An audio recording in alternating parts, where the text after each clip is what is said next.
नमस्कार साथियों, शिक्षा आईएएस इंस्टीट्यूट के ऑनलाइन प्लेटफॉर्म में आपका स्वागत है। देखिए, भाग्योदय स्कॉलरशिप परीक्षा 2024 आपने अपीयर किया है। इसमें जो जीएस के और साइंस के पोर्शन थे उसका डिस्क्रिप्शन वीडियो आ चुका था। अब बारी है मैथ्स और रीजनिंग के डिटेल्ड सॉल्यूशन की, जहां पे अपन मैथ्स और रीजनिंग के क्वेश्चन को अप्रोच देखेंगे, उनके आंसर सॉल्यूशन देखेंगे कि उनको अप्रोच कैसे किया जाना था। ये जो पहले क्वेश्चन दिख रहे हैं ना, 1 to 5 क्वेश्चन, ये हैं रीजनिंग के। रीजनिंग में भी पजल का ये क्वेश्चन था। इसको सॉल्व करते हैं, एक बार निर्देश या इंस्ट्रक्शन पढ़ लेते हैं। 8 boxes A B C D E F G H and F are placed one above another but not necessarily in the same order। मतलब A B C D को एक दूसरे के ऊपर रखा गया है, पर जरूरी नहीं उसी क्रम में रखा गया हो। वर्णमाला क्रम के अनुसार कोई भी 2 बॉक्स एक दूसरे के समीप नहीं रखे गए हैं। जैसे ए ना तो बी के ठीक नीचे रखा जाता है और ना ही ठीक ऊपर, मतलब ए और बी एक दूसरे के अगल बगल नहीं आएंगे। चलो इतनी बात ठीक है। अब पढ़ते हैं। बॉक्स ई को दूसरे स्थान पर ऊपर या नीचे से रखा गया है। Box E placed at second position either from top और bottom.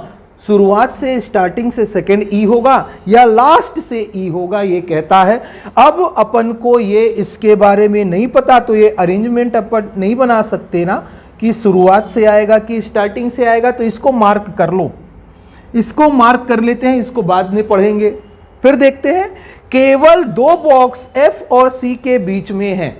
Only 2 boxes are between F and C. तो एफ है, इसके और सी के बीच में 2 बॉक्स आएंगे। एफ और सी के बीच में 2 बॉक्स आएंगे। ये बात हमको बताओ, एफ और सी के बीच में तो 2 बॉक्स आएंगे तो ठीक है, लेकिन ये कहां बोला है कि एफ सी से ऊपर होगा? ऐसा भी तो हो सकता है ना। एफ और सी के बीच में 2 बॉक्स आएंगे, एफ और सी के बीच में 2 बॉक्स, एफ और सी के बीच में 2 बॉक्स। इतनी बात ठीक है सर, ये लाइन हो गई। बॉक्स डी को एफ बॉक्स के ठीक नीचे रखा गया है। डी जस्ट नीचे है एफ के। एफ के जस्ट नीचे कौन है? डी है। इतनी बात क्लियर है सर। एफ के जस्ट नीचे कौन है? डी है। यहां कितने बॉक्स हो गए? 5 बॉक्स। ये इस अरेंजमेंट में 4 बॉक्स हो गए। संभावनाएं बना रहे हैं हम कि ये भी संभावना सही है, अभी तक ये भी संभावना सही है। चलिए नेक्स्ट।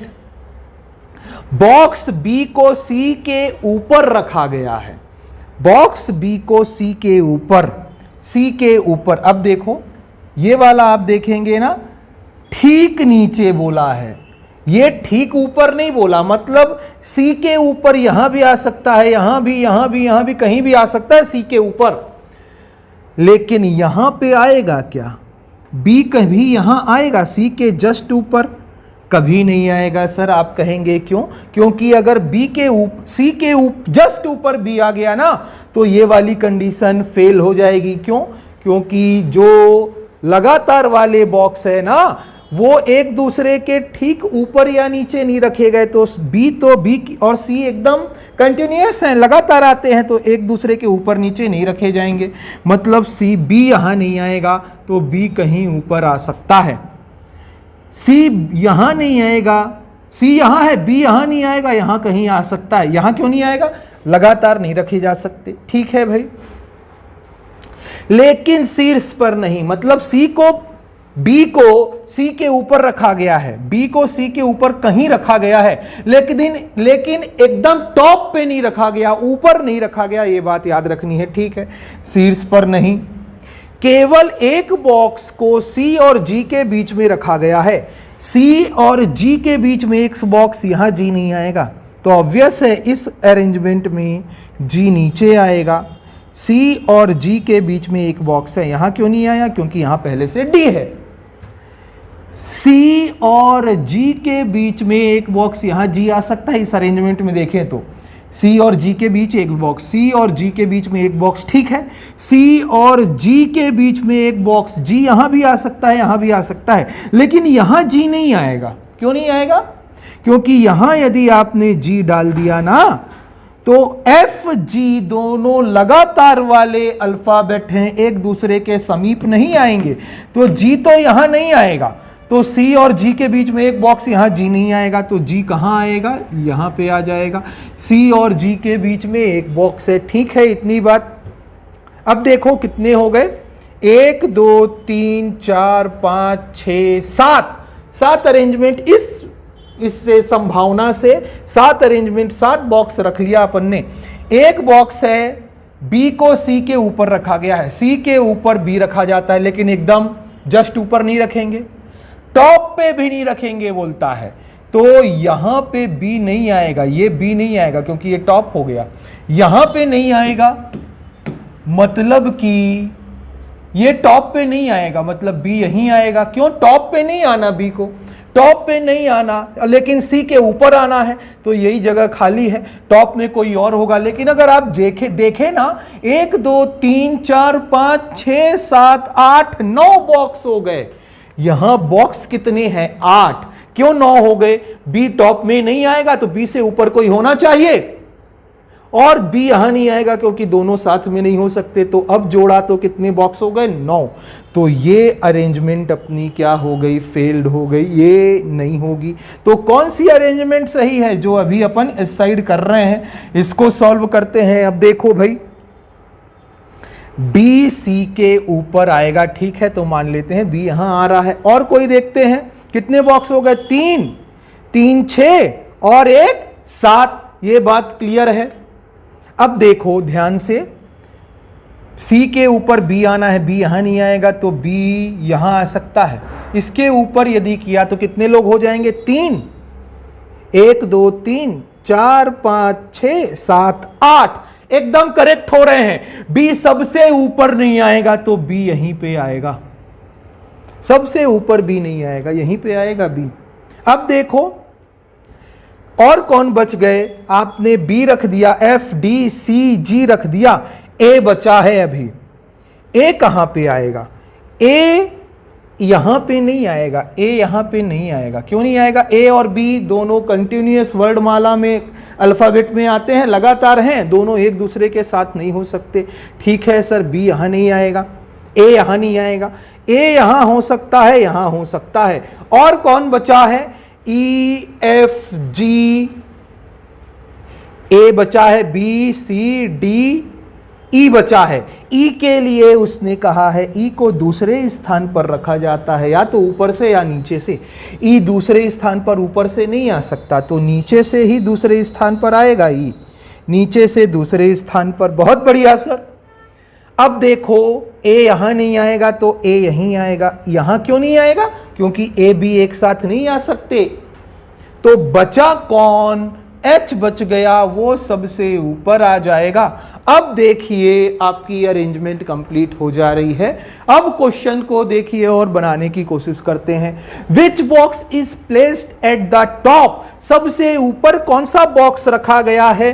तो आंसर इसका क्या होगा? ऑप्शन नंबर बी को टैली करेंगे, मैच करेंगे, क्या आएगा? H इसका राइट आंसर है। दूसरा देखें, बॉक्स A से ऊपर कुल कितने बॉक्स हैं? How many boxes are there above A? A के ऊपर कितने हैं? 1 2 3 4। तो कितने बॉक्स हैं?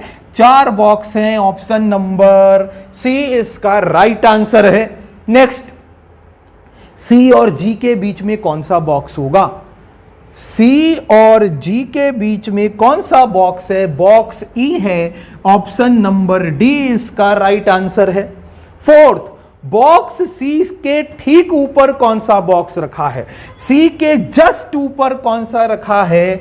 A रखा गया है। ऑप्शन नंबर B इसका राइट आंसर है। निम्न में से कौन सा युग्म सबसे ऊपर और सबसे नीचे रखे गए बॉक्स को प्रदर्शित करता है? Which of the following pairs represent the boxes placed at the top and at the bottom? सबसे ऊपर कौन, सबसे नीचे कौन है? H और G है। H G जहां दिखे H G H G H G।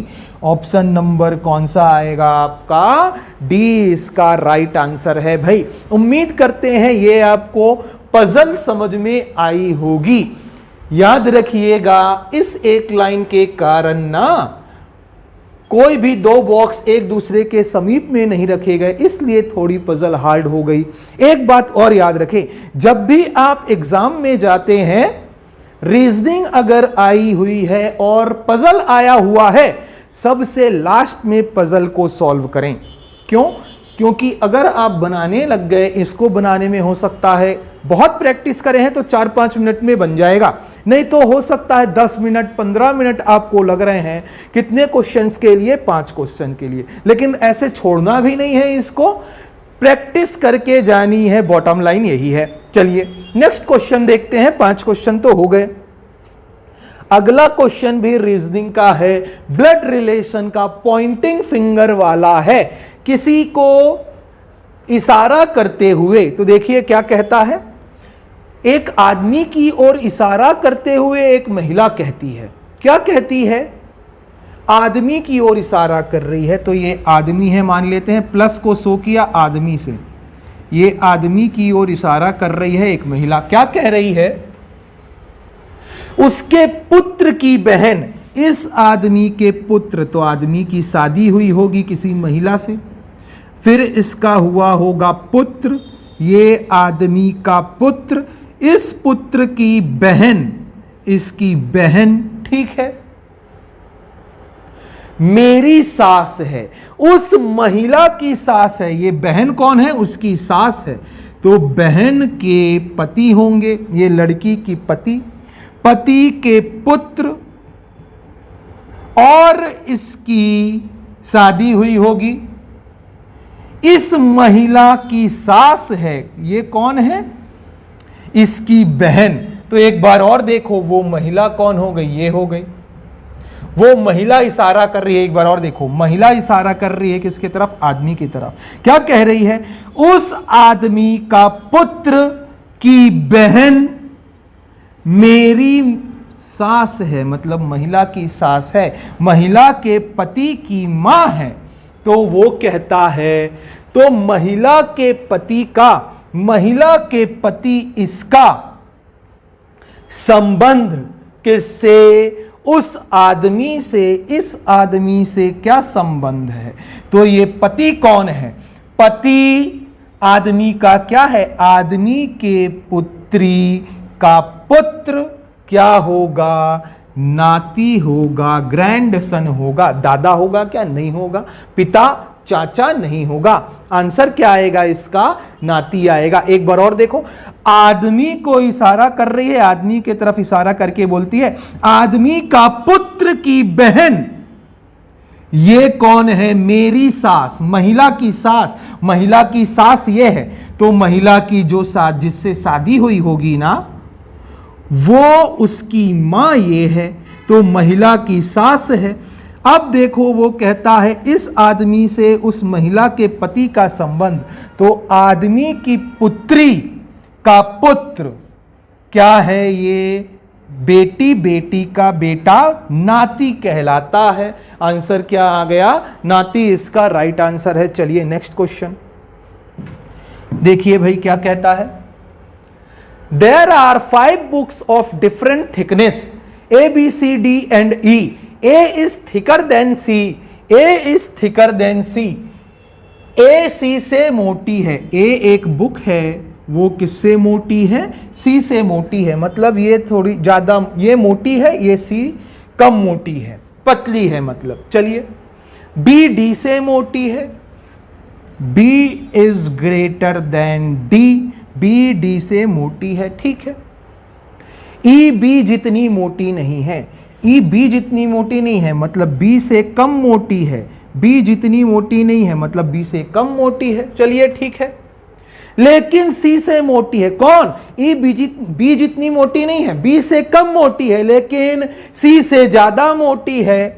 सी से मोटी है बुक, ई बी से मोटी नहीं है, लेकिन सी से मोटी है। चलिए ठीक है भाई, डी सी जितनी मोटी नहीं है, डी सी जितनी मोटी नहीं है, सी से कम मोटी है। कौन? डी सी से कम मोटी है। डी ना सी से कम मोटी है, क्योंकि सी जितनी मोटी नहीं है, सी से पतली है, थोड़ी सी से पतली है डी। चलो ठीक है भाई, अब ये बात समझ में आई, सी से बड़ा ए है, सी से बड़ा ए है, ए कहीं भी आ सकता है, ए यहाँ आ सकता है, ए यहाँ आ सकता है, ए यहाँ आ सकता है, सबसे बड़ा भी ए हो सकता है, मतलब हमको नहीं पता ए कहाँ आएगा। सी से बड़ा है ये पता है, सी से बड़ा है, सी से मोटा है, मतलब सी से मोटा है मतलब यहां भी आ सकता है, हो सकता है ई से पतला हो सकता है ई से भी मोटा हो, और सी से तो मोटा होगा ही क्योंकि सी से मोटा ई है, हो सकता है सबसे मोटा हो। लेकिन आपको ए के बारे में नहीं पूछ रहा, वो पूछ रहा है सबसे पतली किताब कौन सी है, तो सबसे पतली कौन सी है, डी है। सबसे पतली कौन सी है, डी सबसे पतली है। लेकिन यहीं पे याद रखिएगा, अगर वो कहता है सबसे मोटी किताब कौन सी है, सबसे मोटी, तो आप पता नहीं लगा सकते। देखो सी से मोटी ए है, तो सी से मोटी ए है ना, तो यहां पे बी ई लिख दिया, हो सकता है ऐसा आ जाए, यहां पे ए रख दिया हमने, हो सकता है सी से मोटा ए है, हो सकता है ए यहां आ जाए, हो सकता है ई से सी से मोटा ए है और ए ई से भी मोटा है, हो सकता है ए सबसे मोटा हो। तो आप नहीं बता पा रहे, अभी आपके पास एग्जैक्ट डेटा नहीं है, तो आंसर आता कांट बी डिटरमाइंड। अगर बोलता सबसे मोटी किताब कौन सी है, लेकिन उसने पतली पूछा है, तो पतली के बारे में हमको पता है, तो क्या आंसर मार्क करेंगे, ऑप्शन नंबर डी इसका राइट आंसर है भाई। चलिए नेक्स्ट क्वेश्चन, ये देखिए मैथ्स का क्वेश्चन आ गया, बहुत इंपॉर्टेंट है, बहुत बार पूछा जाता है।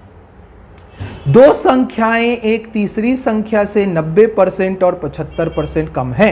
Two numbers are 90% and 75% lesser than the third number. एक नंबर ये है पहली संख्या, दूसरी संख्या, तीसरी संख्या। तीसरी संख्या से कंपेयर कर रहा है, किसको, दो संख्याओं को। मान लो तीसरी संख्या 100 है, यहां से पहली संख्या 90% कम है और 75% कम है, तो देखो ये 90% कम है और ये 75%। 90% कम मतलब कितना होगा, 100 से 90% कम मतलब 10 हो जाएगा। ये 75% कम मतलब 25 नहीं हो जाएगा, 90% कम, 90% की कमी कर दिया, और 75%, 100 में 75 घटाया 25, 100 में 90 घटा दिया, कितना आया, इतना आ गया। चलो ये बात सबको क्लियर है, मस्त मजा आ गया सर, समझ में आ गया। अब देखो क्या कहता है, पहली संख्या में कितने प्रतिशत की वृद्धि करनी चाहिए। ये पहली संख्या है, इसमें कितने की वृद्धि करो ताकि वह दूसरी संख्या के बराबर आ जाए। कितने की वृद्धि करें कि दूसरी संख्या मतलब 25 के बराबर आ जाए, तो कितने की वृद्धि करेंगे, 10 तो पहले ही है, कितने की वृद्धि कर दिए हम, 15 की। कितना बढ़ा दिए, 15 बढ़ाया, किसमें, पहली संख्या में। पहली संख्या है कितनी, 10, याद रखेंगे। नीचे वो आएगा जिससे कंपेयर कर रहा है, किससे कंपेयर कर रहा है, 10 को कंपेयर कर रहा है। कितना बढ़ाना है, 15, किसको बढ़ाना है, 10 को। नीचे 10 आएगा, परसेंट पूछा है इसलिए 100%। कितना आया, 15 दाहम 150, आंसर कितना आ गया, 150 इसका राइट आंसर है। उम्मीद करते हैं ये बात समझ में आई होगी। दूसरा देखो फिर से, पहला ये है, दूसरा ये है, तीसरी संख्या ये है। हमको ये पता चल गया ये 100 है, ये 90% कम मतलब 10, ये 75% कम इससे मतलब 25। अब देखो यहां पे इसने पूछा है पहले को कितना बढ़ाना चाहिए, कितना बढ़ा दिए, 15। अब देखो क्वेश्चन अगर उल्टा बोला, दूसरी संख्या को कितना कम करें कि पहले के बराबर हो जाए। दोनों क्वेश्चन, एक क्वेश्चन में दोनों कंसेप्ट समझते हैं। दूसरे को कितना परसेंट कम करें, तो कितना कम कर रहे हो, नंबर में कितना कम कर रहे हो, कम अभी भी 15 कर रहे हो। देखो ध्यान से, कितना कम कर रहे हो, अभी भी 15। 25 को कितना कम कर रहे हो, 15, तभी तो 10 होगा। किसको कम करना है, 25 को कम करना है ना। 25 को कितना कम करें, कमी कितनी हुई, 15 की। कहां से, 25 से, इंटू 100%। दोनों में डिफरेंस क्या, बढ़ाया कितना, 15, लेकिन कहां किसको बढ़ाया, 10 को, तो 10 नीचे आएगा। कम कितना किए, 15 कम किए। भाई दोनों का डिफरेंस तो 15 है, यहां भी 15 यहां भी 15, लेकिन किसको कम किए हैं, 25 को। अब आंसर चेंज हो जाएगा, 25 चौक 15 तिया 45, 15 चौक 60% की कमी आएगी। तो यदि उसने पूछा होता दूसरी संख्या को कितना कम करें, तो आंसर कितना आता, 60%। लेकिन यहां पे पूछा है पहली को कितना बढ़ाएं कि दूसरी के बराबर हो जाए, तो 15 बढ़ाया, कहां से, 10 से। इसमें बढ़ा रहे हो ना, तो ये इसको लिखोगे नीचे। इसमें कम कर रहे हो ना, तो इसको लिखोगे नीचे। उम्मीद करते हैं ये क्वेश्चन भी आपको समझ में आया होगा। हम एक क्वेश्चन सॉल्व नहीं करवा रहे, उसमें सारे कंसेप्ट जो भी छुपे हुए हैं साथ साथ वो करवाते जा रहे हैं। चलिए नेक्स्ट क्वेश्चन देखिएगा भाई। If a book is sold at 300% profit, then ratio of cost price to the selling price is, यदि कोई पुस्तक 300% लाभ पर बेची जाती है, ये पुस्तक है, ये सीपी हो गया, कॉस्ट प्राइस मतलब क्रय मूल्य, क्रय मूल्य, बेची गई विक्रय मूल्य सेलिंग प्राइस। चलो ठीक है, अब देखो बड़े प्यार से समझना, 300% लाभ में बेचा जाता है। 300% लाभ मतलब क्या, यदि 100 में खरीदा गया ना, 300% का लाभ मतलब 300 का लाभ, 300 प्रॉफिट हो गया। 100 में बेचा, 100 में खरीदा, खरीदा कितने में, 100 में। इसको हमने 100 में खरीदा और बेच दिया, तो हमको 300 का प्रॉफिट हो गया। 300 का प्रॉफिट हुआ होगा तो बेचा कितने में होगा, 400 रुपए में नहीं बेचा होगा। 300 का प्रॉफिट देखो, 300 का प्रॉफिट, तो वो कहता है सीपी और एसपी का अनुपात, दोनों का रेशियो कितना आया, 0 से 0 कट गया, 1:4 नहीं आया, तो कितना आ जाएगा, 1:4 इसका राइट आंसर है। याद रखेंगे। चलिए नेक्स्ट क्वेश्चन देखिए। ये देखो एक क्वेश्चन और आ गया सेटिंग अरेंजमेंट का, इसको एकदम प्यार से पढ़िए। क्या कहता है, D E F G H P Q and R are seated in a straight line but not necessarily in the same order. मतलब डी से आर तक 8 व्यक्ति हैं, वो एक सीधी रेखा में बैठे हैं, लेकिन जरूरी नहीं कि इसी क्रम में हो। मतलब ये सब ऐसे ही बैठे हों ऐसा जरूरी नहीं है। इनमें से कुछ दक्षिण दिशा की ओर मुख करके बैठे हैं, जबकि कुछ उत्तर की ओर मुख कर बैठे हैं। Some of them are facing south while some are facing north. कुछ उत्तर की तरफ, कुछ दक्षिण की तरफ करके बैठे हैं। ठीक है भाई, जी का मुख दक्षिण दिशा में है, तो पहले 8 लोग को हम बना लेते हैं। 1 2 3 4 5 6 7 8, ये 8 लोग हो गए। चलिए, ये 8 लोग हो गए भाई। 8 लोगों को हमने ड्रॉ कर लिया ऐसा, ठीक है। अब देखो क्या कहता है, जी का मुख दक्षिण दिशा में है, जी दक्षिण देख रहा है, तो कहां बैठेगा जी, यहां यहां यहां यहां कहीं भी बैठ सकता है। तो हम जी को अभी नहीं बैठा पा रहे ना, तो इसको मार्क कर लेते हैं। जिसको नहीं बैठा पा रहे उसको मार्क कर लेते हैं। डी पी के बाएं चौथे स्थान पर है। अरे पी कहां बैठेगा, पी यहां बैठेगा तो डी यहां, पी यहां तो डी यहां, अब पता नहीं पी ऊपर देख रहा है कि नीचे, उत्तर की ओर देख रहा है कि साउथ की ओर, तो पी को भी नहीं बैठा पा रहे हैं, ना डी को बैठा पा रहे हैं। आगे पढ़ते हैं। पी पंक्ति के किसी एक किनारे पर बैठा है। क्या बात है, बहुत बढ़िया। अब देखो, इससे हम बनाने की कोशिश करेंगे, इससे बनाने की कोशिश करेंगे। मानते हैं पी यहां बैठा है, पी पंक्ति के एक किनारे में बैठा है और बोला है पी के बाएं चौथे स्थान पर डी है, D sits fourth to the left of P. अब देखो, पी अगर यहां बैठेगा और साउथ में देखेगा दक्षिण की तरफ, तो इसका लेफ्ट में तो कोई नहीं है, लेफ्ट इधर है ना, इस तरफ तो कोई नहीं है, तो पी तो इधर देख ही नहीं सकता, नीचे साउथ नहीं देखेगा, तो किस तरफ देखेगा? नॉर्थ में देखेगा। पहला, दूसरा, तीसरा, चौथा, ये डी आ गया। इस कंडीशन में बहुत बढ़िया सर, लेकिन जरूरी है क्या कि पी यहीं पे बैठे? नहीं आई बात समझ में? तो देखो एक बार और, पी पंक्ति के एक किनारे पर बैठा है, तो हो सकता है पी यहां बैठा हो, लेकिन यह भी तो पॉसिबल है ना कि पी यहां बैठा हो। पी यहां बैठेगा तो अगर नॉर्थ में देखेगा तो इसके लेफ्ट में डी है, लेफ्ट में चौथा डी है, तो इस तरफ तो कोई नहीं है, तो लेफ्ट में डी बैठ ही नहीं सकता, मतलब वो ऊपर नहीं देखेगा, वो देखेगा नीचे साउथ में।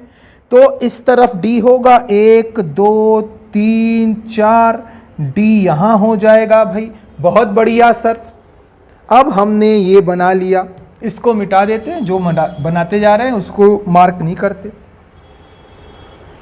डी के दोनों पड़ोसियों का मुख उत्तर दिशा की ओर है। डी के जो दोनों पड़ोसी हैं, पहली संभावना ये बन गई, दूसरी संभावना पॉसिबिलिटी ये बन गई। तो पहली पॉसिबिलिटी में डी के दोनों जो हैं ना वो ऊपर देख रहे हैं, ऊपर ड्रॉ कर लिया। डी के दोनों पड़ोसियों का मुख उत्तर की ओर है, ऊपर की ओर है, उत्तर की तरफ देख रहे हैं, ठीक है, ड्रॉ कर लिया। ई आर के बाएं दूसरे स्थान पर है। ई ना आर के बाएं दूसरे है, आर तो आ ही नहीं रहा, आर यहां भी आ सकता है, यहां नहीं आएगा, यहां आ सकता है, यहां आ सकता है, बहुत जगह आ सकता है, तो इसको ड्रॉ तो कर नहीं पा रहे। ई आर के बाएं दूसरे स्थान पर है, मार्क कर लेते हैं। आर डी का पड़ोसी नहीं है, ये बहुत इंपॉर्टेंट है, आर डी का पड़ोसी नहीं है, तो आर यहां नहीं आएगा, आर यहां नहीं आएगा, यहां नहीं आएगा, यहां तो आएगा ही नहीं क्योंकि डी पहले से है, यहां भी नहीं आएगा। अब देखते हैं, आर ना ही पंक्ति ना ही एफ, ना तो आर ना ही एफ पंक्ति के दोनों किनारे पर बैठे हैं, मतलब आर शुरू में भी नहीं है, लास्ट में भी नहीं है, आर यहां नहीं आएगा। अब देखो, आर यहां अगर आया और यदि वो यहां आर नहीं आएगा, यहां भी नहीं आएगा, यहां आ सकता है, यहां आया तो सेकंड में बाएं दूसरे कौन है? आर के बाएं दूसरे स्थान पर ई है। यदि ऊपर देख रहा है तो पहला बायां दूसरा बायां, ई नहीं आएगा, तो आर ऊपर तो नहीं देखेगा, नीचे अगर देखेगा तो पहला बायां दूसरा बायां कोई नहीं है, मतलब आर यहां भी नहीं आएगा। आर इन सब में नहीं आ रहा, यहां भी नहीं आ रहा।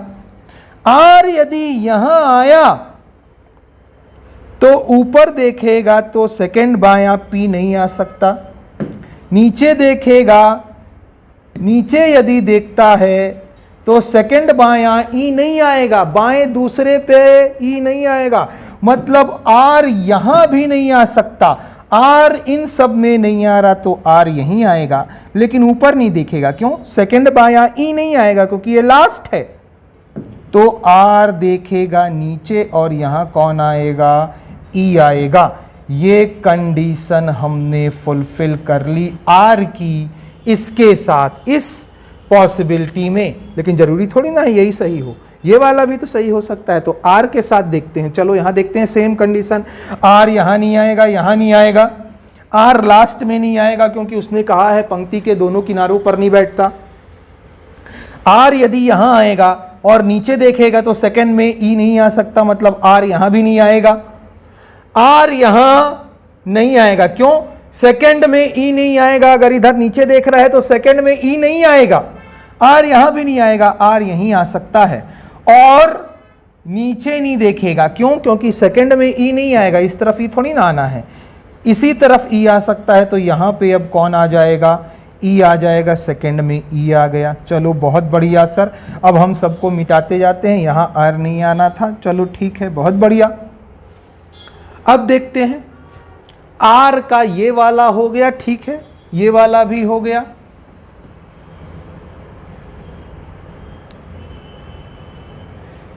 इसको, ये हो गया, इसको मिटा दे रहे हैं। चलो नेक्स्ट देखो, ना तो आर, ये भी ठीक है। एफ का मुख जी से विपरीत दिशा में है।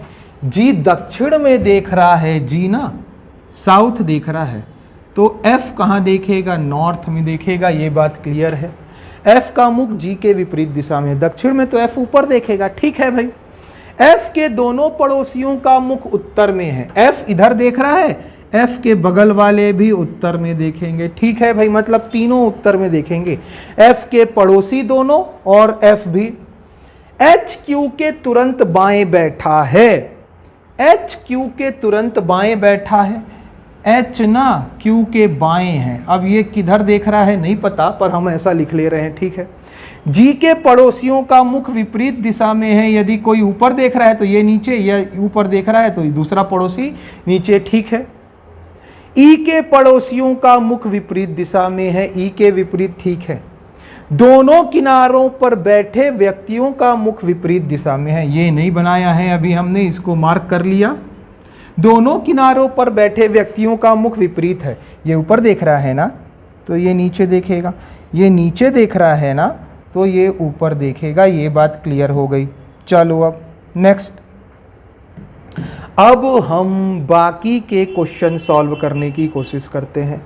हम देखते हैं, हमको ये बात समझ में आई, एफ ना, एफ पंक्ति के किनारों पर नहीं आ रहा, ना तो आर ना ही एफ पंक्ति के दोनों किनारों पर हैं, तो एफ यहां नहीं आ रहा, यहां भी नहीं आ रहा, एफ यहां नहीं आएगा। एफ देख रहा है ऊपर, तो एफ यहां आ सकता है, यहां आ सकता है, यहां आ सकता है। ठीक बात है।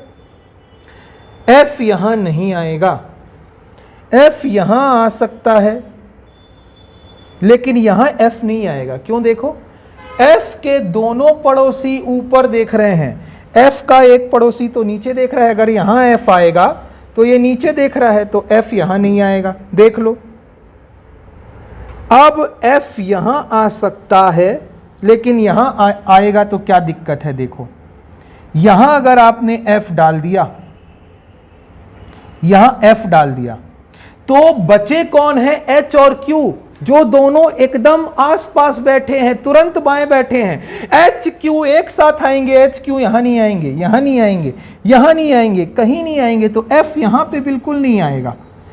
एफ इस किनारे नहीं आएगा, एफ यहां नहीं आएगा, तो एफ कहां आएगा? यहां पे एफ आएगा।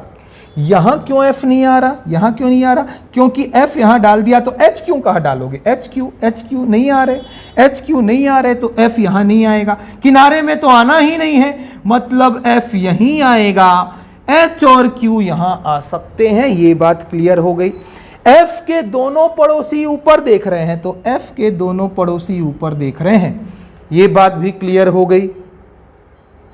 अब देखो, एच क्यू के तुरंत बाएं बैठा है। अगर क्यू यहां बैठा है ना, तो एच, ये बायां एच इधर आएगा, लेकिन बायां नहीं आ रहा।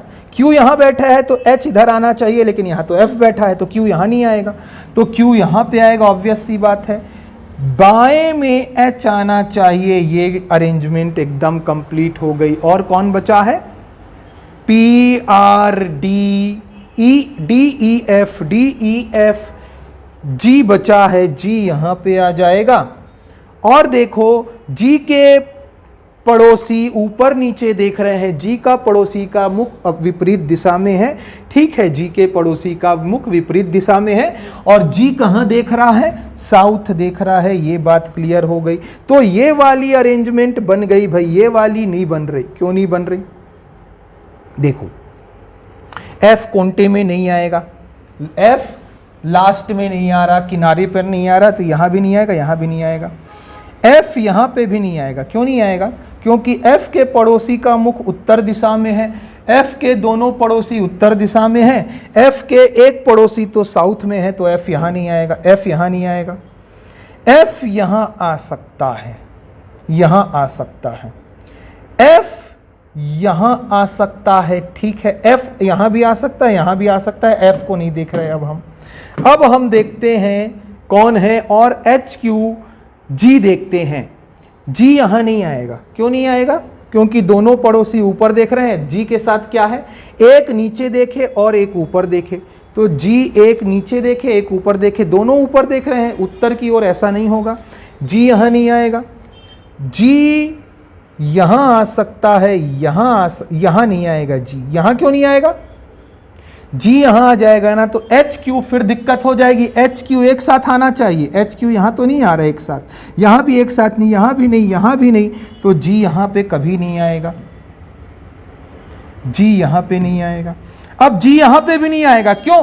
क्योंकि G के दो पड़ोसी हैं बोल रहा है, G के पड़ोसी दो पड़ोसी होने चाहिए, यहां पे तो कोई पड़ोसी ही नहीं है, तो G यहां भी नहीं आएगा, G यहां नहीं आ रहा, यहां नहीं आ रहा, यहीं G आएगा, G यहां आ जाएगा, G दोनों पड़ोसी के मुख ऊपर नीचे, और G यहां आएगा तो G तो साउथ में देखना चाहिए ना, G का मुख किस दिशा में है? दक्षिण दिशा में, G तो ऊपर देख रहा है, मतलब ये अरेंजमेंट क्या हो गई, सही नहीं है।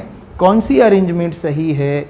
यही वाली, एक अरेंजमेंट बना लिया। अब इसको आप टैली कर ले, देखो E का मुख कौन सी दिशा में है, E का मुख कौन सी दिशा में है, नॉर्थ की दिशा में है, ऑप्शन कौन सा आ जाएगा, बी। अब देखो ध्यान से, कभी भी वेस्ट तो होना ही नहीं था आंसर, क्योंकि दो ही तरफ देख रहे हैं लोग, यह तो उत्तर या तो दक्षिण, तो ऑप्शन होता, आंसर हमारा होता ए या बी। तो आप बिना बनाए क्वेश्चन को भी 50-50 खेल सकते थे, या तो इसमें मारते या तो इसमें मारते, वेस्ट और डी तो होना ही नहीं था, दो में से ही आंसर थे। नेक्स्ट क्वेश्चन देखते हैं 11, जी और क्यू के बीच में कितने व्यक्ति हैं? जी और क्यू के बीच में 1 2 3 4 कितने व्यक्ति हैं? ऑप्शन नंबर सी इसका राइट आंसर है। 12, आर के संदर्भ में एफ का स्थान कौन सा है? एफ कौन सा है आर के संदर्भ में? आर देख रहा है नीचे, नीचे देख रहा है तो इस तरफ लेफ्ट होगा, इधर देख रहा है नीचे तो इस तरफ लेफ्ट नहीं होगा, तो लेफ्ट पहला, दूसरा, तीसरा, चौथा। एफ कौन सा है? फोर्थ, पहला, दूसरा, तीसरा, चौथा, fourth to the left. Answer कौन सा आएगा? Option number B, fourth to the left, बाएं से चौथा एफ की पोजीशन है। एफ का स्थान कौन सा है? बाएं से, आर के बाएं से चौथा। चलिए उम्मीद करते हैं ये आपको समझ में आया होगा। हर एग्जाम में सीटिंग अरेंजमेंट और पजल के क्वेश्चंस को आपको लास्ट में अप्रोच करना है, अटेंड करना है। चलिए नेक्स्ट क्वेश्चन देखिएगा। अब ये तो मैथ्स का सबसे इजी क्वेश्चन है, डिस्काउंट का। क्या कहता है? 5 वस्तुएं खरीदने पर 3 वस्तुएं मुफ्त मिलती हैं। तो 5 वस्तु खरीदा आपने, सीपी कितने का? 5 का। कितने फ्री में मिल रहा है? 3 फ्री में मिल रहा है, 3 फ्री मिल रहा है। ये बताओ, जो दुकानदार है वो 5 वस्तु आपको दे रहा है, 5 का चार्ज कर रहा है, लेकिन ये 3 वस्तु जो फ्री में दिया वो दुकानदार या जो भी बनाया होगा कुछ रुपया तो लगा होगा, तो उसका भी तो रुपया लगेगा ना, वो भी तो कॉस्ट प्राइस है ना। तो टोटल कॉस्ट प्राइस कितना हो गया? 5 3 8। फ्री कितने में मिल रही है चीज? तो 3 फ्री मिल रही है। टोटल कितनी चीज थी? टोटल कितना था? 5 और 3 8 इंटू 100%, इसको 3/8 सॉल्व करेंगे, कितना आ जाएगा? 37.5% आपका राइट आंसर है। एक बार और देखो, जब भी ऐसा क्वेश्चन आए ना, टोटल कितना है ये देख लो। टोटल कितना है?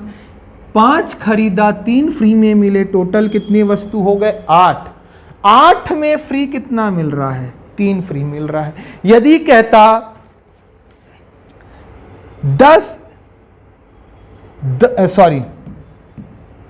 7 खरीदने पर कितना फ्री मिल रहा है? फ्री कितना है? 3। कितने खरीदने पर? 7। तो क्या करते, टोटल कितना? 7 3 10 हो गया। फ्री कितना मिल रहा है? 3 इंटू 100%। तो जितना 30% का डिस्काउंट होता, तो जितना ना आप टोटल कर लो और जितना फ्री मिल रहा है उसके अपॉन टोटल कर लो, आंसर आपका निकल आएगा डिस्काउंट परसेंट। बहुत सिंपल सा क्वेश्चन है। चलो देखो, हाँ ये क्वेश्चन है ज्योमेट्री का प्लस टाइम स्पीड डिस्टेंस का, बहुत ही प्यारा क्वेश्चन है। एक बार देखेंगे। 2 कारें एक स्थान से एक ही समय में एक दूसरे से समकोण पर चलना स्टार्ट करती हैं। 2 cars start from the same place at the same time at right angle to each other। मतलब मान लो एक कार है, इस तरफ जा रही है, इस पॉइंट से इस तरफ, और एक कार है राइट एंगल, मतलब इस तरफ जा रही है। उसी समय मतलब 10 बजे मान लो ये दोनों कारें इधर निकलती हैं, 10 बजे सुबह के 10 AM पे। अब क्या कहता है? उनकी चाल क्रमशः 54 किलोमीटर प्रति घंटे और 72 किलोमीटर प्रति घंटे है। तो मानते हैं ये 54 किलोमीटर प्रति घंटे इधर जा रही है और ये 72 किलोमीटर प्रति घंटे इधर जा रही है। तो वो कहता है 20 सेकेंड बाद उनके बीच की दूरी कितनी होगी? अब देखो 54 किलोमीटर प्रति सेकंड से जा रही है, इसको मीटर पर सेकंड में बदलें तो कितना आ जाएगा? 54 5/18 मीटर पर सेकंड। 18 दूना 36, 18 तिया 54, 5 तिया 15 मीटर पर सेकंड। और 72 वाला कितना आ जाएगा? 5/18 करेंगे तो 18 चौक 5 चौक 20 मीटर पर सेकंड।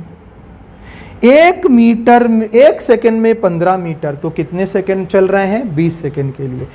तो 20 सेकंड चलेंगे तो 15 दूना 30, 300 मीटर नहीं चलेंगे। 1 सेकंड में 15, तो 20 सेकंड में कितना? 15 दूना 30, 300 मीटर चल लेगा। ये वाली कार 1 सेकंड में 20 मीटर, तो 20 सेकंड में कितना चलेगी? 400 मीटर चल लेगी? नहीं चल लेगी। अब देखो ये कहता है ये इस पॉइंट से 20 सेकंड बाद यहाँ पहुँच गई और ये इस पॉइंट से यहाँ पहुँच गई, तो इन दोनों के बीच की दूरी क्या होगी ये पूछ रहा है। इन दोनों के बीच की दूरी, अब देखो ध्यान से, ये 400 मीटर, ये 500 मीटर, ये समकोण में चली हैं 90 डिग्री, तो ये 400, ये 300, तो ये 500 नहीं हो जाएगा। हम ट्रिपलेट क्या जानते हैं? 3 4 5, 300 400 500, तो दोनों के बीच में वो कितना है? 500 मीटर। ट्रिपलेट से आंसर आ गया। यदि ट्रिपलेट याद नहीं है तो इसकी दूरी कितनी हो जाएगी? D =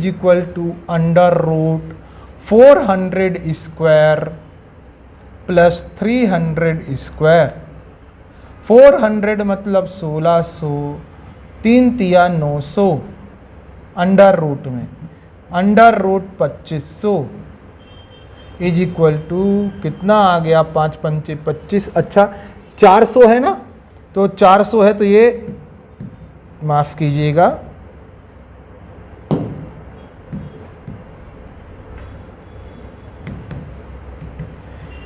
4 चौक 16 और ये 00 का 40 प्लस 3 तिया 9, 00 का 40। अब जोड़ लो 25 और ये 40, 25 का स्क्वायर रूट 5, 00 4 बार 0 का स्क्वायर रूट 00 उतर आएगा, तो कितना आ गया? 500 मीटर। ट्रिपलेट याद रखें, एक 3 है दूसरा 4 है, 90 डिग्री बन रहा है, तो ट्रिपलेट क्या होता है? 3 4 5, तो ये 300, ये 400, तो ये कितना? 100 500 इसका राइट आंसर है। चलिए नेक्स्ट क्वेश्चन। वह अधिकतम संख्या ज्ञात करें Find the greatest number that divides 5, 5, 6, 7, 6, 3 and 3, 4, 9 and leaves 4 as remainders respectively. वह अधिकतम संख्या ज्ञात करें जिससे डिवाइड करें किसको, 556, 763 और 349 को। तो प्रत्येक स्थिति में कितना शेष बचना चाहिए, 4। अब देखो मतलब ये कह रहा है आप 556 को डिवाइड कर लो, 763 डिवाइड करो और 349 डिवाइड कर लो। हर स्थिति में कितना शेष बचना चाहिए, 4। तो ऐसी संख्या ढूंढो जिससे इसको डिवाइड करो तो 4 शेष, उसी संख्या से इसको डिवाइड करो तो 4, उसी संख्या से इसको डिवाइड करो तो 4 शेष बचे। मतलब यदि इनमें 4 घटा दिया तो जो संख्या आएगी, 4 घटाया कितनी आ गई, 552, 4 घटाया कितनी आ गई, 759, 4 घटाया कितनी आ गई, 345। ये संख्या उससे कट जानी चाहिए, तभी तो ये कट जाएगी, तभी तो 4 शेष बचेगा। तो कौन सी कट जाएगी, तो HCF नहीं निकालते इसके लिए। HCF निकालिए, किससे कटेगा, 3 से कट जाएगा। 3 एकम 3, 3 सत्ते 21, 3 अट्ठे 24, 3 चौक 12, 3 दूना 6, 3 पंचे 15, 3 तिया 9, 3 एकम 3, 3 एकम 3, 3 पंचे 15। ये 23 से कटता है, 23 से कटता है क्या, 23 एकम 23, एकम 23। तो 23 से कटा के देख लेते हैं कितनी बार कटेगा। सर ये 23 से कट जाएगा, 23 अट्ठे 8 दूनी 16, 8 तिया 24, 8 दूनी 16, 18, 23 एकम 23 पंचे, और कुछ कॉमन है क्या, नहीं। तो HCF कितना आ गया, 23 इंटू 3, 3 तिया 9, 3 दूना 6। हाँ, आंसर कितना आ गया, 69 आपका क्या है, राइट आंसर है भाई। उम्मीद करते हैं ये आपको समझ में आया होगा। चलिए नेक्स्ट क्वेश्चन देखिएगा क्या है। एक यात्री मोटरसाइकिल से 10 घंटे यात्रा करता है। आधी दूरी वो 21 किलोमीटर प्रति घंटे की गति से तथा शेष दूरी इसकी गति से करता है। देखो एक आदमी है, उसको यहाँ से यहाँ तक जाना है। अब वो क्या करता है, यहाँ से यहाँ तक जाना है, ठीक है भाई, यहाँ से यहाँ जाना है। वो क्या करता है, आधी दूरी मतलब यहाँ से यहाँ और यहाँ से यहाँ। मान लेते हैं ये दूरी थी D और ये भी कितनी थी, D। तो D कांस्टेंट नहीं हो गया दोनों के लिए। D कांस्टेंट इसका मतलब क्या है भाई, D कांस्टेंट मतलब दोनों के लिए दूरी समान है। तो अब क्या हो जाएगा, जब भी D कांस्टेंट होता है ना, देखो एक रूल हमने बताया है क्लास में, D कांस्टेंट जब भी होता है क्या होता है, स्पीड का जो रेशियो है वो टाइम में इंटरचेंज हो जाता है। तो देखो क्या निकलेगा, कितने की स्पीड से चल रहा है, 21 किलोमीटर प्रति घंटा, और वो किससे चल रहा है, 24 किलोमीटर प्रति घंटा। टाइम में क्या हो जाएगा, इंटरचेंज। तो 24 और 21 आ गया, इनका रेशियो ले लें, 3 सत्ते 21, 3 अट्ठे 24, 3 सत्ते 21। ये आधी दूरी है और ये आधी दूरी है। टोटल टाइम कितना लग गया यूनिट में, 7 दूनी 14 और 1 15 यूनिट। टोटल टाइम लगा कितना है, 10 घंटे। 1 यूनिट की वैल्यू कितनी हो जाएगी, 10/15। तो ये बताओ, ये आधी दूरी D को कवर किया है किस स्पीड से, इस स्पीड से और इतने टाइम में। तो डिस्टेंस ये वाला D कितना निकल आएगा, D निकल आएगा स्पीड इनटू टाइम। स्पीड कितनी है, 21 किलोमीटर प्रति घंटे। उससे रिलेटेड टाइम कितना है, 8। 1 यूनिट की वैल्यू इतनी, तो 8 यूनिट की वैल्यू 8 × 10/15। किससे कटेगा सर, 5 दूना 10, 5 तिया 15, 3 सत्ते 21, 3 अट्ठे 24, 8 अट्ठे 64 और कितना आ गया 8 अट्ठे 64, 64 दूना कितना आ गया 128। तो ये यहाँ से लेके यहाँ तक की दूरी कितनी है 128। अब क्योंकि आधी दूरी 128 किलोमीटर है तो ये दूरी भी 128 नहीं हो जाएगी। तो टोटल दूरी कितनी हो गई 12 दूना 24, 200, 8 दूनी 16, 12 दूना 24। कुछ गड़बड़ है, 1 मिनट देख लेते हैं। 3 सत्ते 21, 3 सत्ते 21 आएगा, माफ कीजिएगा 3 सत्ते 21, 7 दूनी 14, 14 अट्ठे कितना हो जाता है 112। कितना हो गया 112। मतलब ये डिस्टेंस कितना है, ये डिस्टेंस है 112। तो यही डिस्टेंस 112 तो ये भी होगा क्योंकि आधी दूरी है तो आधी दूरी 112। तो पूरा टोटल कितना आ गया 2 2 4, 11 दूना 22, कितना आ गया 224। हाँ अब दिया गया है आंसर कितना आ गया 224 किलोमीटर आ गया आंसर। चलिए नेक्स्ट क्वेश्चन देखिएगा। ये देखिए टाइम एंड वर्क का एक बहुत ही प्यारा क्वेश्चन है। क्या है, 22 पुरुष और 19 महिलाएं मिलकर 12 दिनों में किसी काम को पूरा कर लेते हैं। हम क्या जानते हैं, एक देखिए MDH/W is equal to MDH/W, यही होता है ना 1 1 1 2 2 2 2। चलो इसी कंसेप्ट पे ये क्वेश्चन करते हैं। देखो क्या है, 22 पुरुष और 19 महिलाएं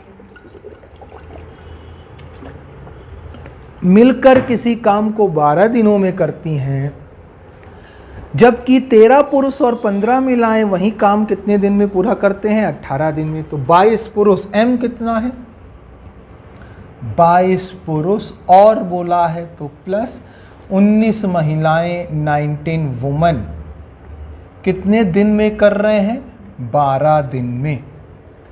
और वही काम को 13 पुरुष प्लस 15 महिलाएं वुमेन कितने दिन में कर रहे हैं 18 दिन में। क्या कुछ सॉल्व हो सकता है, 6 दूनी 12, 6 तिया 18।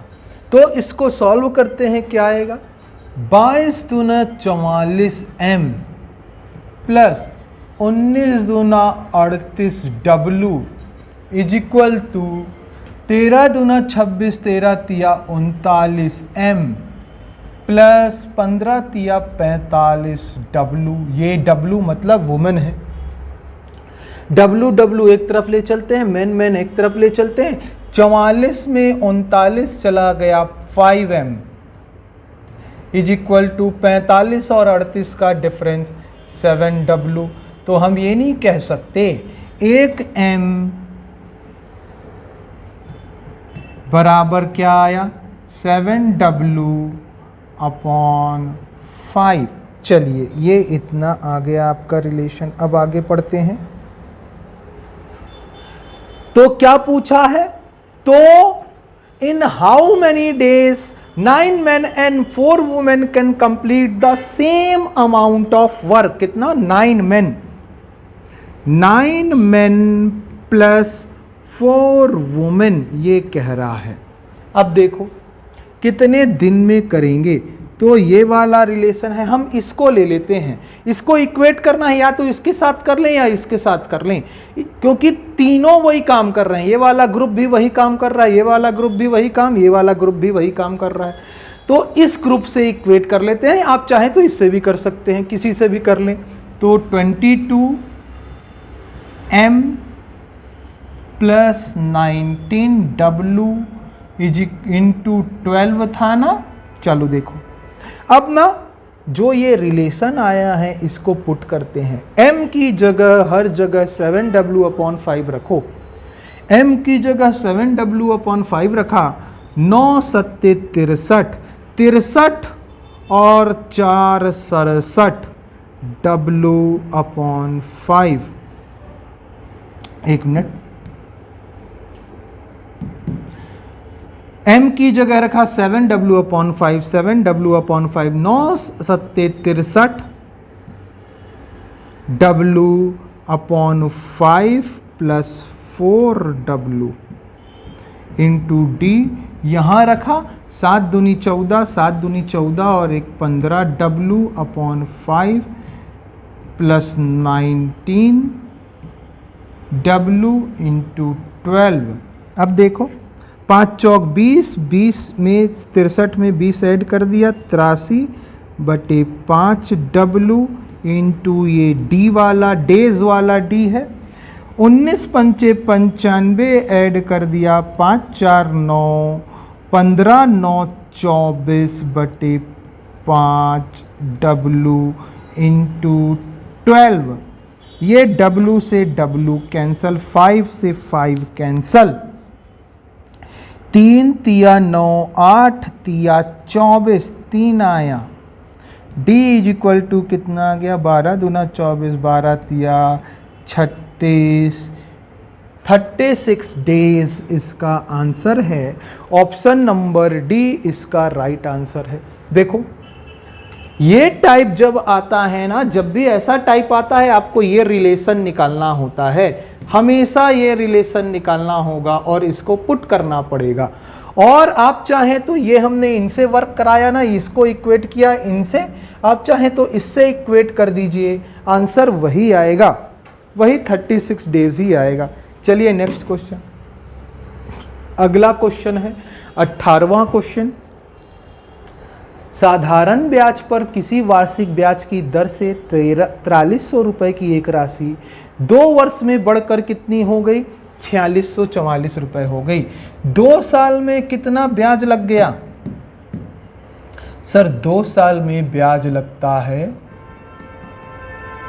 4644 और 4300 का डिफरेंस कितना हो गया, 344 रुपए। कितना रुपए? 344। तो 1 साल में कितना लगेगा, तो 17/2। तो रेट ऑफ इंटरेस्ट निकाल लीजिए। 1 साल का ब्याज कितना है, 172 बटे पी कितना है, मूलधन कितना है 4300 इंटू 100%। रेट ऑफ इंटरेस्ट निकाल रहे हैं, 00 से 00, 3 चौक 12, 4 चौक 16, 4% आ गया। तो वो कह रहा है कौन सी राशि साधारण ब्याज के उसी दर पर, मतलब 4% पर ही 5 वर्ष में इतनी रुपए बढ़कर हो जाएगी। 1 साल में 4% तो 5 साल में कितना परसेंट, 20% नहीं हो जाएगा, और बढ़कर इतना हो गया, मतलब ये अमाउंट मिश्र धन दिया है, मतलब इसमें मूलधन भी जुड़ा होगा। 20% ज्यादा, मतलब कितना परसेंट, 120%। किसका 120% हो जाएगा, ये कहता है 10,104, 0 से 0 कैंसल, 12 अट्ठे 96, 4 और 1 5, 12 चौक 48, 2 12 दूना 24, कितना आया, पी ए 0 उधर जाएगा, 8420 रुपीस इसका क्या है, राइट आंसर है। आप चाहें तो इसको सॉल्व कर सकते हैं, किससे, सिंपल इंटरेस्ट वाले से। कैसे, वही तरीका है, simple interest, rate of interest इतना आ गया। अब आप देखें ये क्या दिया है, ये दिया है मिश्र धन। मिश्र धन क्या होता है, अमाउंट क्या होता है, मूलधन धन ब्याज, साधारण ब्याज, principal plus simple interest. Principal तो नहीं पता, यही तो निकालना है सर। साधारण ब्याज क्या होता है, PRT/100, P निकाल लो, 1 प्लस R, R कितना है 4%, T कितना है 5 साल, अमाउंट कितना है 10,104, 500 एकम 100, 5 चौक 20, P इंटू 120 बटे 100, ये 10104। देखिए ये हमने डायरेक्ट यहीं पे कर दिया था, तो डायरेक्ट आपको ऐसे ही सॉल्व करना है। पी की वैल्यू निकल आएगी कितनी, 8,420 रुपये। चलिए नेक्स्ट क्वेश्चन, 19वां क्वेश्चन। देखो जैसे ही क्वेश्चन ऐसे वाले आते हैं ना, इनको लास्ट से सॉल्व करना चाहिए। लास्ट से सॉल्व करते हैं तो ये अंडर रूट 36 है, कितना आ जाएगा 6, 256, 250 और ये 6 कितना हो गया 256 नहीं हो गया, 256 का स्क्वायर रूट कितना आ जाएगा 16 आ जाएगा। 1280 और 16 कितना हो गया 1296। अच्छा 1296 का कितना स्क्वायर रूट कितना होता है भाई, तो सर आप बोलोगे ये हो जाता है 32, नहीं हो जाता 1296 किसका स्क्वायर है 32 का स्क्वायर है। तो यहां पे किया आपने, सॉरी ये किसका है 36 का है, किसका है 36 का, 36 का स्क्वायर होता है ना 1296। चलो अब ये किया आपने, ये 540 और 30 जोड़ दिया कितना हो गया 576। इसका स्क्वायर रूट कितना होता है 24, 1646 सॉरी 46 24, ये किसका, इसका स्क्वायर रूट कितना आएगा ये निकाल लो। तो देखो स्क्वायर रूट निकालना है, 4 कब कब आता है 2 में और 8 8 64 में, ये पेयर बना लिया। अब देखो इसके स्क्वायर रूट से छोटा किसका स्क्वायर रूट है 49 है, ये तो बड़ा हो गया 7 का, 6 का देखो 6 का आ जाता है तो 6 6 डाल लो। आप 6 से बड़ी संख्या 6 सत्ते 42 गुणा कर लिया, अब कितना आया 42, गुणा करने पे छोटी संख्या आई ना, तो आंसर कौन सा होगा बड़ी संख्या, आंसर कौन सी है 68 इसका राइट आंसर है भाई। लास्ट से शुरू करना है, 36 का स्क्वायर रूट 6, 6 जोड़ा 256, 256 किसका है 16 का, 16 का इसमें जोड़ दिया 1296, 1296 किसका स्क्वायर है 36 का है, याद रखेंगे 36 आया, 540 में 36 ऐड कर दिया कितना आया 576 का स्क्वायर रूट 24, 46 24 ऐड किया 4624 का स्क्वायर रूट कितना आ गया 68। स्क्वायर रूट निकालना आना चाहिए आपको। चलिए नेक्स्ट क्वेश्चन, ये लास्ट क्वेश्चन है देखेंगे। There are some deers and hens in a group, हिरन और मुर्गियां हैं, हिरन और मुर्गी हैं। देखो हर मुर्गी के देखो टोटल कितने सिर हैं, सिरों की संख्या 15 है, तो 15 लोग हैं दोनों मिला के। मानते हैं हिरन x है मुर्गी y है। अब दोनों के सिरों की संख्या 15 है तो दोनों को जोड़ा तो 15 आ गया। हिरन के कितने पैर होते हैं 4, एक हिरन के 4 तो x हिरन के कितने 4x, y मुर्गी के कितने 2, क्योंकि एक मुर्गी के कितने पैर 2 पैर, ये कितने हैं 50। अब जब भी ऐसा आता है ना आपको कॉफिशिएंट, कॉफिशिएंट मतलब इसके जो सामने है उसको सेम करना पड़ता है। उसने क्या पूछा है हिरणों की संख्या, तो हम ना ये पूरे नंबर को 2 से गुणा कर लेंगे, क्यों, क्योंकि मुर्गी नहीं चाहिए, तो कितना आ जाएगा 2x 2y 15 दूना 30, डिफरेंस लिया ये दोनों कट जाएंगे, 4x में 2x गया 2x is equal to 20। x की वैल्यू कितनी आ रही है 10 आपकी x की वैल्यू है। अब याद रखिए गलती से ना जो आंसर की हमने दिया था उसमें आंसर आपका ये मार्क हो गया है ऑप्शन नंबर सी नहीं है, आंसर क्या है इसका डी है। आपकी कॉपी ऑप्शन नंबर डी के हिसाब से ही चेक हो रही है, उसकी टेंशन मत लीजिए। उम्मीद करते हैं ये आपको समझ में आया होगा।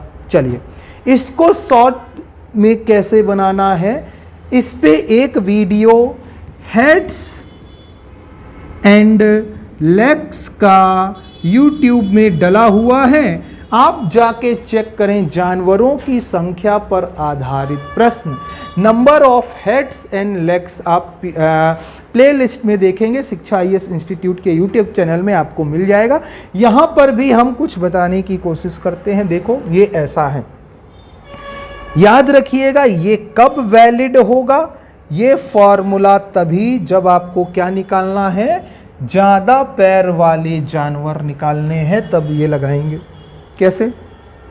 कुल पैरों की संख्या कितनी है, तो आपने देखा कुल पैर कितने हैं 50 माइनस सिरों की संख्या थी 15, उसका डबल कर लो, 15 दूना 30, 50 में 30 घटा लो, आधा कर लो, 50 माइनस 30 20, 20 का आधा 10। नहीं आई बात समझ में? सिर का डबल करो, 15 दूना 30, पैर से घटाओ, 50 में 30 घटाया 20, आधा कर दो, कितना आया 10 आपका आंसर है। उम्मीद करते हैं ये आपको समझ में आया होगा। आप बोलोगे सर यदि मुर्गी की संख्या पूछती तो, क्योंकि मुर्गी की ज़्यादा पैर नहीं है, हिरन के ज़्यादा पैर हैं तो हिरन का आंसर आ गया। मुर्गी का पूछता तो कैसे करते? तो हिरन का निकाल लो और टोटल में घटा लेना। जैसे मुर्गी का पूछता तो क्या करते? पैर कितने हैं 50, सिर कितने हैं 15, 15 दूना 30, 50 में 30 घटाया 20, 20 का आधा 10। ये 10 जो आंसर आया वो किसका है? ज़्यादा पैर वाले जानवर, मतलब हिरन की संख्या। लेकिन आपको मुर्गी पूछी है, तो टोटल है कितने 15, 15 में 10 हिरन है तो मुर्गियां कितनी 5, टोटल में घटा दो, बस आंसर आ जाएगा। तो डायरेक्ट क्या करना है, सिर का डबल टोटल में पैरों की संख्या में डबल करके घटा दो, फिर आधा कर देना, ये आंसर आ जाएगा। चलिए उम्मीद करते हैं ये सारे 20 के 20 क्वेश्चन आपको एकदम क्लियर हुए होंगे। अब इसकी जो PDF है वो आपको डिटेल सॉल्यूशन वाली, ये आपको टेलीग्राम चैनल शिक्षा IAS इंस्टीट्यूट के टेलीग्राम चैनल पर मिल जाएगी। अच्छा, यदि आप हमसे मैथ्स और रीजनिंग पढ़ना चाहते हैं तो मैथ्स और रीजनिंग का ब्रांड न्यू बैच स्टार्ट हो रहा है 1 जुलाई से। 1 जुलाई से ये बैच स्टार्ट हो रहा है, जहां पे पहला टॉपिक नंबर सिस्टम से क्लासेस चलेंगी। ये टाइमिंग है 8:30 से 9:30, 9:30 से 10:30 और 4:30 से 5:30। 3 क्लास लग रही हैं, 3 टाइम में बैच लग रहा है।